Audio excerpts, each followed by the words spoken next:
विद्यालय के संस्थापक व पूर्व प्रबंधक आदरणीय गैर प्रसाद वर्मा जी के चरणों में श्रद्धा सुमन अर्पित करते हुए मैं अपनी बात प्रारंभ करता हूँ। विद्यालय की प्रधानाचार्य आदरणीय सीमा वाजपेयी मैडम, विद्यालय के वरिष्ठ शिक्षक श्री किशोर जी, श्री राजेश कुमार जी, ज्ञान प्रकाश जी और विद्यालय के अन्य शिक्षकेतर कर्मचारी, प्यारे बच्चों, उपस्थित अभिभावकगण, आज हम लोग 80वां स्वतंत्रता दिवस मना रहे हैं। ये आप सब लोगों को ज्ञान होगा। हम लोग 79 वर्ष पूर्व हम लोग आजाद हुए थे। इस आजादी में सैकड़ों, हजारों, लाखों लोगों ने अपनी आहुतियां दी, जिनके बहुत सारे लोगों के नाम हम जानते हैं। महात्मा गांधी, सुभाष चंद्र बोस, चंद्रशेखर आजाद, भगत सिंह, सुखदेव राजगुरु, ये सब हम लोग ज्ञात नाम हैं।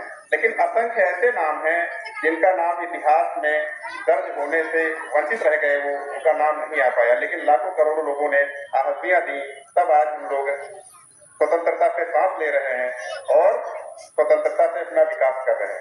लेकिन इस स्वतंत्रता के साथ हमारी कुछ जिम्मेदारियां भी हैं और वो आजादी बेईमानी है जिसमें हम स्वतंत्र रूप से विचार न कर सके, स्वतंत्र रूप से अपनी प्रगति न कर सके, जाति धर्म से ऊपर उठकर सोच न सके, अपने देश के प्रति न सोच सके, तो ये आजादी बेईमानी है, बिल्कुल बेईमानी हो जाती है वो।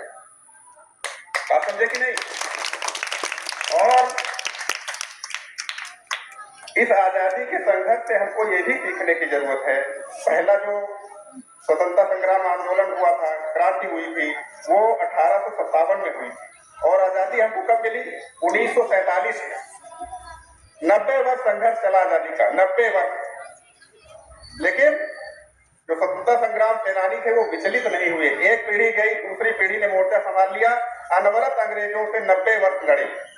तो इससे यह सीखने को मिलता है कि अगर आपको जीवन में कभी असफलता मिले तो इतनी जल्दी आपको घबराना नहीं है। हो सकता है एक बार असफलता मिलेगी, 2 बार असफलता मिलेगी, 3 बार मिलेगी, लेकिन जब आप दृढ़ इच्छा शक्ति से आत्मानुशासन बनाए रखते हुए, अपने पर विश्वास बनाए रखते हुए अपने लक्ष्य के प्रति अडिग रहोगे तो अंत में आपको सफलता अवश्य मिलेगी। तो मेरा आपसे यही अनुरोध है कि आप इस आजादी की लड़ाई से कुछ सीखने का भी काम करें। और मैं बच्चों से आज 3 वादा लेना चाहता हूँ। जीवन में केवल 3 चीजों को अपनाइए, आपको जीवन में अवश्य सफलता मिलेगी। पहला है अनुशासन। अपने जीवन में अनुशासन का बहुत महत्व है। दुनिया में जो कोई भी सफल हुआ है वो अनुशासन के द्वारा ही हुआ है। तो आप अपने जीवन में अनुशासन बना के रखिए। डेली का एक टाइम टेबल बनाइए कि आपको कितने बजे सुबह उठना है, कितने बजे तैयार होकर विद्यालय जाना है, विद्यालय से कितने बजे घर जाना है, घर में आराम करके फिर क्या काम करना है, शाम को आपका टाइम टेबल पढ़ने का क्या है। पूरा आपका एक दिन 24 घंटे की दिनचर्या होनी चाहिए और उसका कड़ाई से पालन करना चाहिए।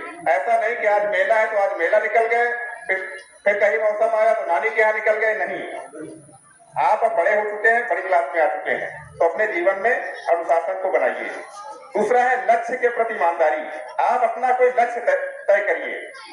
आप सोचिए अगर सुबह घर से निकल दिए और आपको यही नहीं पता है कि हमको जाना कहाँ है, तो कहीं जा पाएंगे? आप कहीं नहीं जा पाएंगे। जब आपको पता है कि हमें विद्यालय जाना है तभी विद्यालय पहुंचेंगे। तो ऐसे ही अपने जीवन में कोई लक्ष्य तय करिए कि आपको जीवन में क्या करना है और उसके प्रति पूरे समर्पण भाव से, पूरी इच्छा शक्ति से और पूरे मन में विश्वास रखते हुए उसके प्रति समर्पित हो जाइए। निश्चित आपको लक्ष्य मिलेगा। तीसरी बात है देश के प्रति जिम्मेदारी। केवल हमको देश से अधिकार नहीं चाहिए, हमारी जिम्मेदारियां भी है कुछ। तो अभी आप बहुत कुछ नहीं कर सकते तो अपने क्लासरूम को साफ कर सकते हैं, जो कूड़ा फैलाते हैं उसको डस्टबिन में डाल सकते हैं, अपने माँ बाप को समझा सकते हैं गांव में कि कूड़ा जो है वो घर से निकाल कर रोड पर न फेंक दीजिए, जहां पर आप हैं वहीं पर सुधार करने की कोशिश करिए, क्योंकि समुद्र एक एक बूंद से भरता है। कितनी लोग इस बात का पालन करेंगे? हाथ उठा के जरा समर्थन दें। चलिए, अगर इसमें आधे लोगों ने भी इस बात का पालन कर लिया तो जीवन में अवश्य सफल होंगे।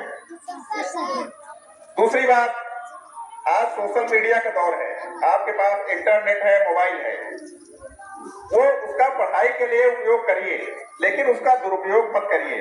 उसका दोनों प्रयोग है, उपयोग भी है, दुरुपयोग भी है। उससे ज्ञान के लिए उसका प्रयोग करिए, रील देखने के लिए प्रयोग न करिए उसका। बात समझे कि नहीं? तो इसका जीवन में पालन करिए। और सपने देखने के लिए कोई विशेष वक्त नहीं होता कि अभी हम बहुत छोटे हैं, बड़े होकर सपने देखेंगे। सपने अभी से देखिए और उनको पूरा करने के लिए पूरे तन मन धन से जुट जाइए।